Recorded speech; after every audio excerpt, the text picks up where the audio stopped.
কখনো কি ভেবে দেখেছেন একটি ছোট্ট বীজ মাত্র কয়েক বছরে কিভাবে ৫০ ফুট উঁচু এক বিশাল গাছে পরিণত হয়? আসলে প্রতিটি বীজ হল একটি বায়োলজিক্যাল টাইম ক্যাপসিউল। এর ভেতরে লুকিয়ে থাকে একটি ক্ষুদে চারাগাছ বা ভ্রূণ। হ্যাঁ, ভবিষ্যতের সেই বিশাল গাছেরই একটি অতি ক্ষুদ্র সংস্করণ। কিন্তু এটি সাথে সাথেই কেন বেড়ে ওঠে না? কারণ বীজের ভেতরে থাকে একটি স্লিপ মোড, যাকে বিজ্ঞানের ভাষায় বলা হয় ডরম্যান্সি বা সুপ্তাবস্থা। যতক্ষণ পর্যন্ত সঠিক তাপমাত্রা, আর্দ্রতা এবং অক্সিজেন না পায় ততক্ষণ সে ঘুমিয়ে থাকে। এটি কোনো দুর্বলতা নয়, বরং প্রতিকূল পরিবেশে টিকে থাকার এক দুর্দান্ত কৌশল। মহান আল্লাহর কি অপূর্ব সৃষ্টি!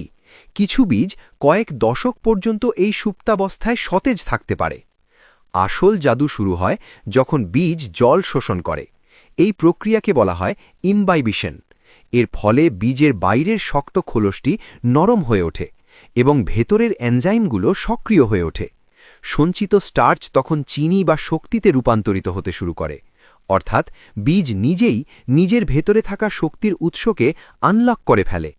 এরপর শুরু হয় কোষ বিভাজনের এক মহাযজ্ঞ। প্রতিটি নতুন কোষ ডিএনএর ব্লুপ্রিন্ট নিয়ে তৈরি হয়। এই ডিএনএই আগে থেকেই ঠিক করে দেয় গাছের কতগুলি শাখা হবে, পাতার আকার কেমন হবে, কিংবা শিকড় কতটা গভীর হবে।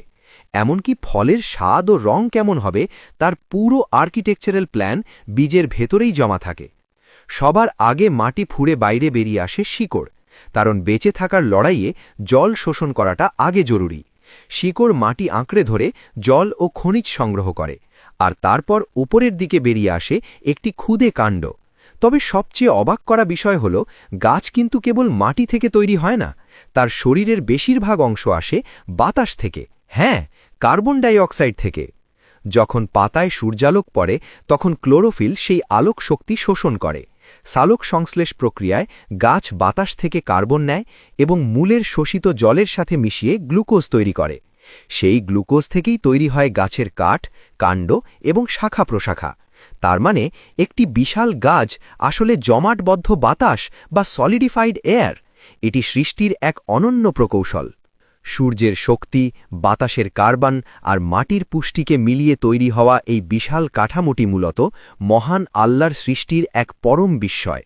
তাই পরের বার যখন মাটিতে কোনো ছোট্ট বীজ পড়ে থাকতে দেখবেন, মনে রাখবেন তার ভেতরে হয়তো আস্ত একটি বন লুকিয়ে আছে। বিজ্ঞানের এমন সব গভীর রহস্য আপনার চারপাশের জগৎকে দেখার দৃষ্টিভঙ্গি বদলে দিতে পারে। প্রকৃতির এই ক্ষুদ্র বীজের বিশাল গল্প আপনার কেমন লেগেছে তা কমেন্টে আমাদের জানান। ভিডিওটি তথ্যবহুল মনে হলে লাইক দিন এবং শেয়ার করে বন্ধুদেরও জানার সুযোগ করে দিন। বিজ্ঞানের এমন সব রোমাঞ্চকর তথ্য আর অজানা রহস্য নিয়মিত পেতে সায়েন্স পিপলকে ফলো করে আমাদের সাথেই থাকুন। দেখা হবে পরবর্তী ভিডিওতে। ততক্ষণ সুস্থ থাকুন। ধন্যবাদ।